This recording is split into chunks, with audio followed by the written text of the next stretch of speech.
Hello students, welcome back. How are you? I hope you are all healthy, wealthy, fine and doing very good in your life. Okay, so in previous lecture what we have talked about, bar graphs, okay, and we have discussed how we have studied the bar graphs in our previous classes and how we are going to use it, okay, and we have done example based on that. Now in this class I have told you we are going to study the histogram. Okay, so what is this and how we are going to plot graph for that one and why it is being used, because we are having bar graph, so why we are going to use this graph. Okay, so let's find out in today's lecture the answer of all these questions, right? So this is our histogram. Talking about histogram, what is this? The histogram is a form of representation like the bar graph, but it is used for the continuous class interval. Now it is clear to you how it is being used. It is used for the continuous class intervals, right? Like 0 to 5, then 5 to 10, then 10 to 15, then 15 to 20. These kind of, if you are having these kind of continuous class interval, then we are going to use what? Histogram. Now, for instance, consider the frequency distribution representing the weight of 36 students of a class. We are going to have an example here, and from that example, we are going to understand it. Correct? Okay.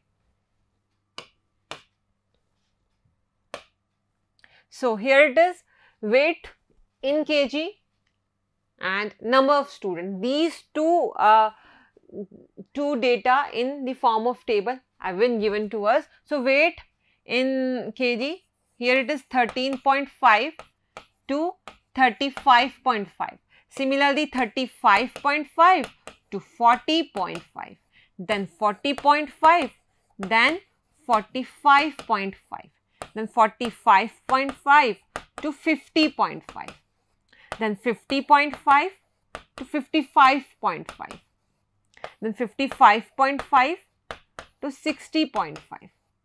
Now, if you look at it, what is the interval? Basically 30.5, okay, and 35.5.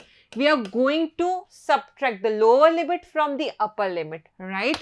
So, here it is 5. 5 is our interval, okay. See the upper limit of it is 35.5 and here the lower limit is 30.5. In second class interval, 35.5 is lower limit, which was the upper limit in the first one. Okay, and I have also told you students, dear students, that the 35.5 will be included in that in what category? The first interval or the second one? It will be included in the second one because lower limit will be considered, but the upper limit will be excluded. Okay.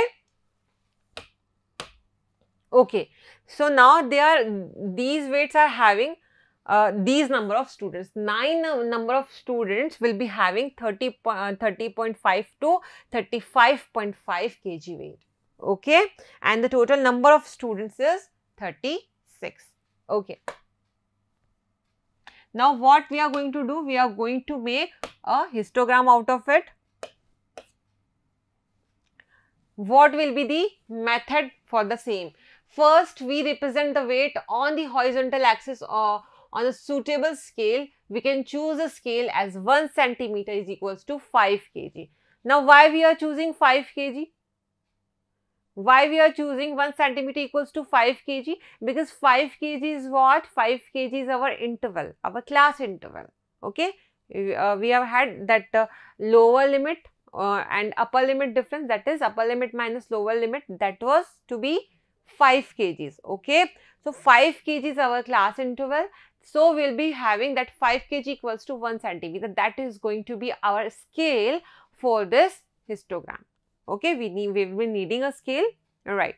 So, on this x-axis, we are done with that. We will be going to have 1 centimeter equals to 5 kg on the x-axis only. We are talking about x-axis only. Okay, so on the x-axis, we are going to have the weight, right? Now, also since the first class interval is starting from 30.5, is it 0? No, it's not 0. It's right starting from 30.5. So how we are going to show it on the graph? We are going to have a little like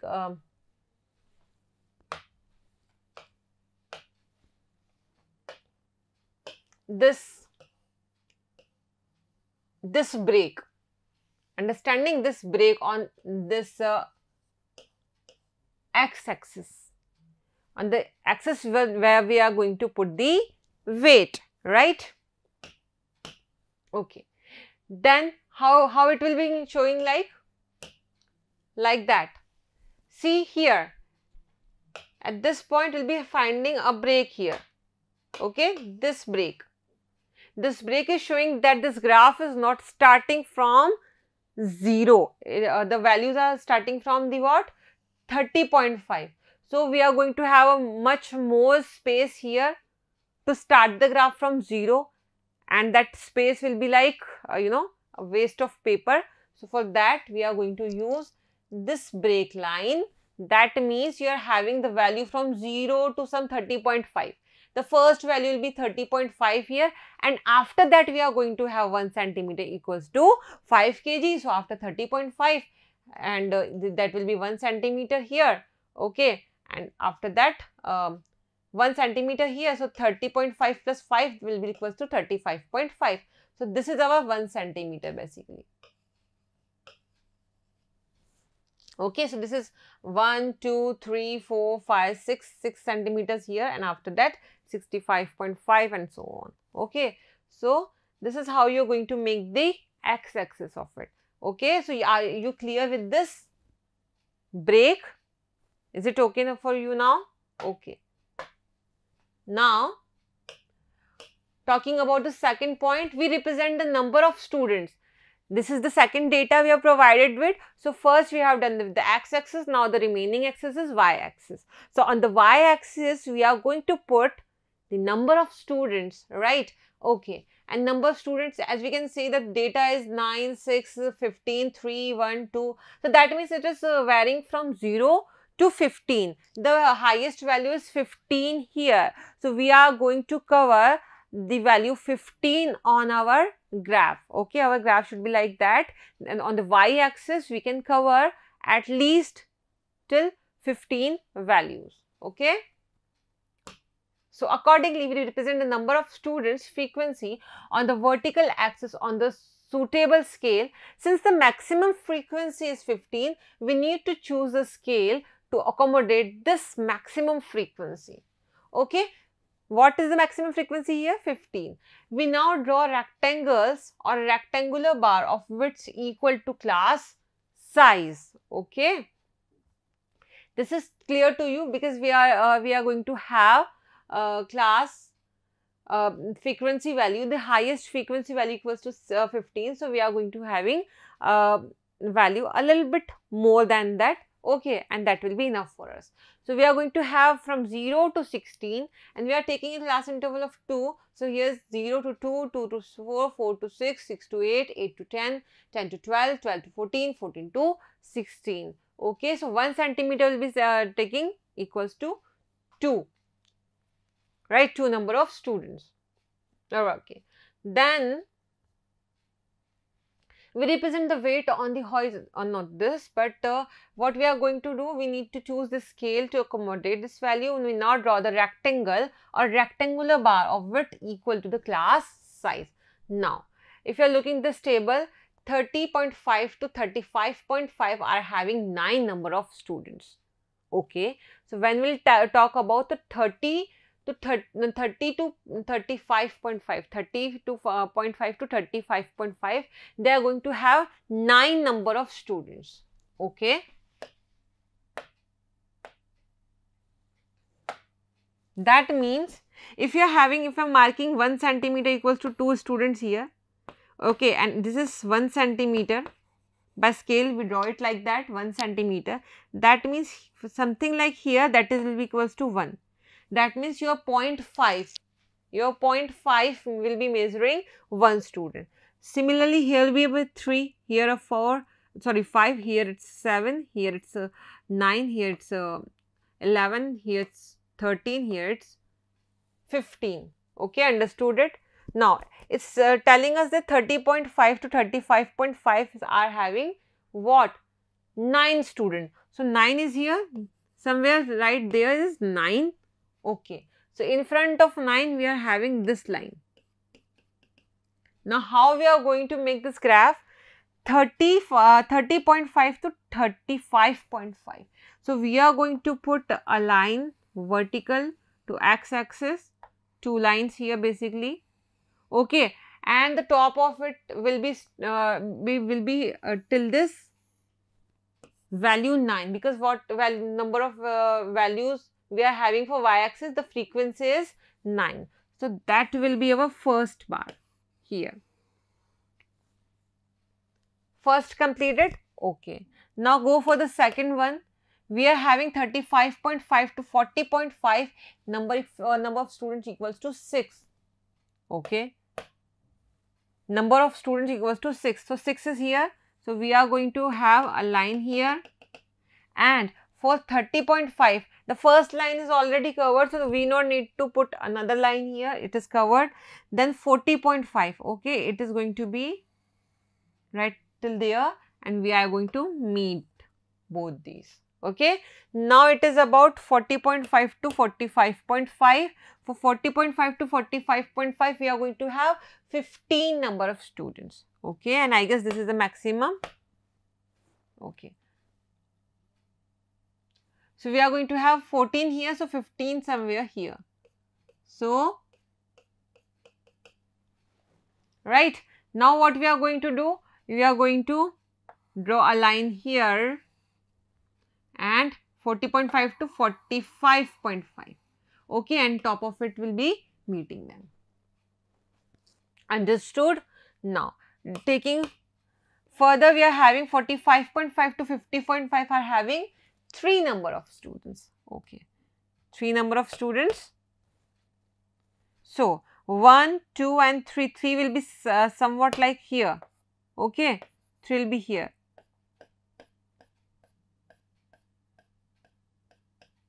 Okay, so this line we are having. So, for 45.5 to 50.5, we are going to have 3 number of students, right? Okay. And you should have, you should be using your pencil in all these graphs, okay? Now, for 50.5 to 55.5, okay. For 50.5 to 55.5, we are going to have only 1 student, and for the next class, we are going to have 2 students, okay. So, we are talking about 1 student, only 1 student. So, here it is. Only 1 student we are having. So, that will be our graph here. And for this, it's little bit tilty.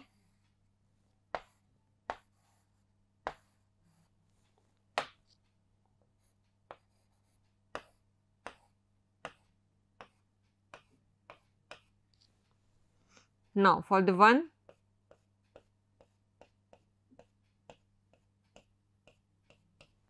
okay. Now, for the 2, we are going to have this one another line. So, it will be a graph like that, okay. For the 55.5 to 60.5, we are having a value of 2 number of students. So, that will be our what?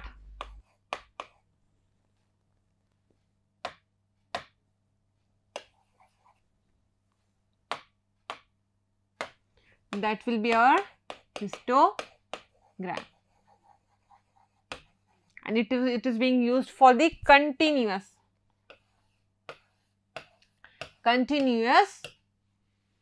class interval. Okay, is it now understandable to you, students? Okay, let's clear it. Now, frequency polygon. The third one is frequency polygon. Now, we were studying bar graphs.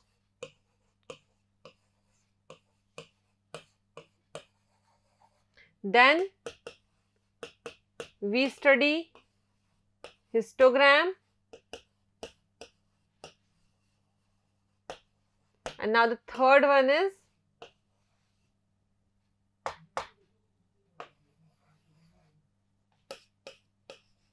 frequency polygon.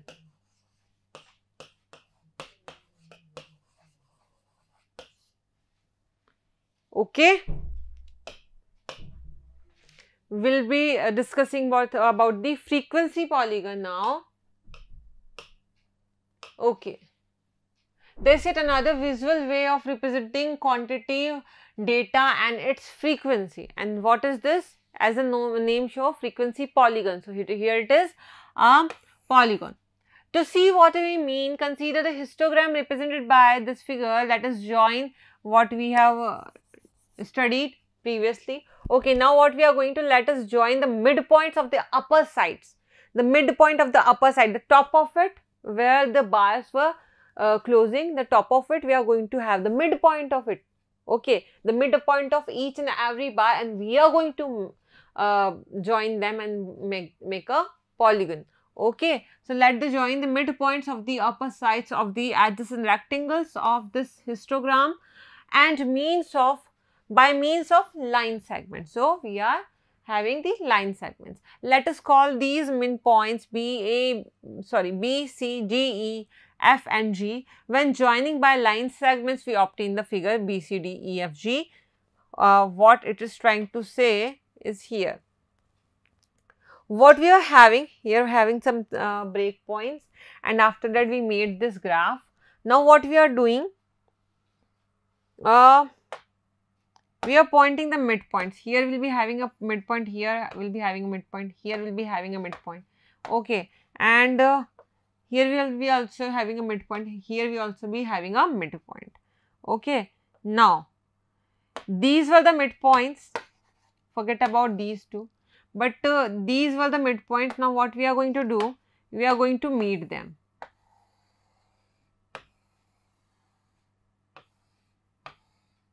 Okay, so we are having this B, C, D, E, F, G, right? Okay. Now, so we obtain this figure. This is the figure. Now the polygon is not here. Okay, and we are looking for the polygon. So what we'll be doing?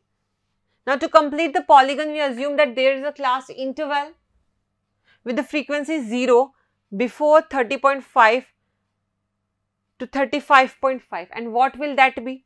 Before 30.5 to 35.5, that will be 25.5 to 30.5. Okay.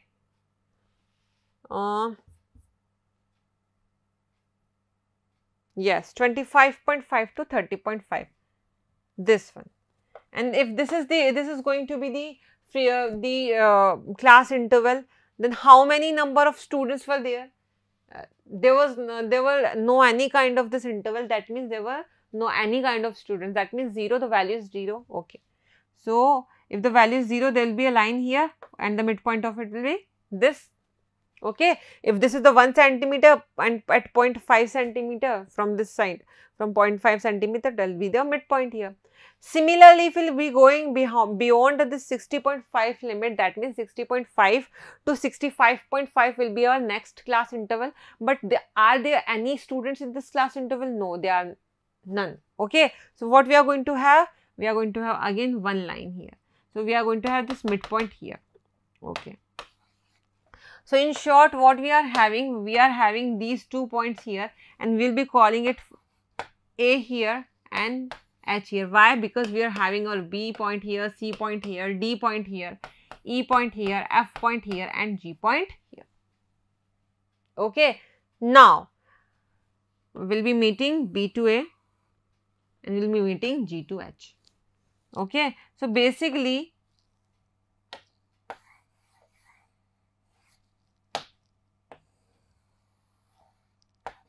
A. So, what we are having basically a polygon. Why? Because these are the sides and we are closing it by this. So, here now you can see the polygon in black.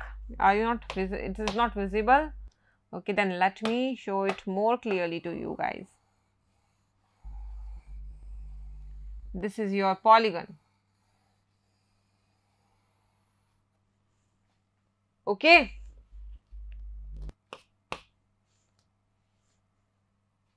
Now to complete the polygon, we assume, okay, we assumed all these things, and now A, B, C, D, E, F, G, H is what?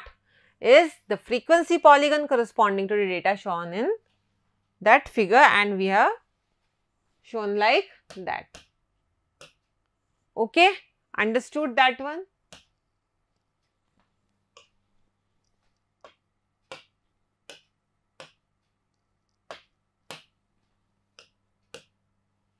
Now, in a city, this example, in a city, the weekly observation made in study on the cost of living index are given in the following table. Now, these are the cost of living index and they are the number of weeks here. Okay, the cost of living index is it is given in what? Okay, the cost of living is 140 to 150, 150 to 160. What will be the index? What will be the class interval here? We'll be subtracting 140 from 150, giving us 10. So, there will be a class interval of 10. Okay, the width of this class is 10. So, number of weeks will be having 5, 10, 20, 9, 6, 2 and 50, and 2. Okay, so total number of weeks we are having 52. Okay. Now, what is saying? Draw a frequency polygon for the data above without constructing a histogram. What you are going to have? You are going to draw the frequency polygon for the data above without constructing a histogram. We are not going to construct histogram here, but somehow we are going to draw the polygon here, and it's so obvious, very easy. So, you are going to just try it, and we will be meeting in our next lecture. In today's lecture, we know about the we know about the histogram, okay, and we did some interesting question, right, one example on that, and now in the next lecture we are going to solve some examples. So, take good care of yourself, study hard and revise all these graphs, because now you know all the 3 kinds of graph, okay, histograph, polygon, and the third one is bar, that we have studied bar graph, the first one. Okay, so this is all for today. I'll meet you in the next lecture. Take good care of yourself, students. Bye bye.